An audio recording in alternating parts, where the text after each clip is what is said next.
Au Burkina Faso, le secteur de l'éducation est en proie à de nouvelles difficultés.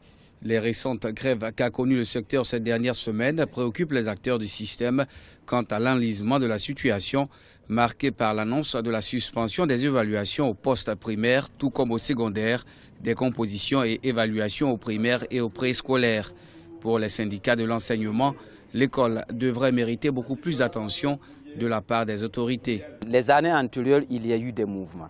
Seul au ministère de l'Éducation, où en tant qu'éducateur, nous sommes patients. Et la patience aussi a des limites. Et comme il faut aussi essayer de trouver une éducation avec des agents motivés au travail, c'est bien vrai que le salaire seul ne permet pas à l'homme de réaliser tous ces projets, mais il faut être motivé pour pouvoir produire. Une éducation certes ternie par les nombreuses réformes en attente depuis le 9 novembre 2017, date du premier préavis de grève adressé au chef de l'État.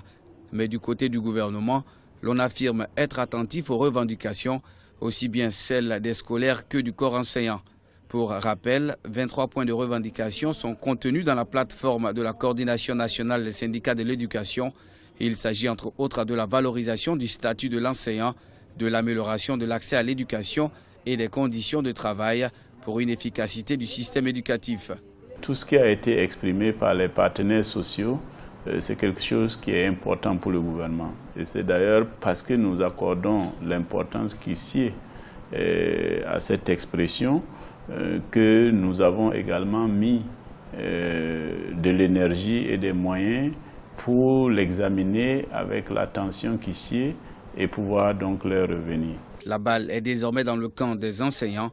Toutefois, les autorités restent convaincues du bien fondé des revendications en cours et le ministre en charge de l'éducation dit multiplier les efforts afin de mettre un terme à la crise dès la reprise des cours prévue le 4 janvier 2018.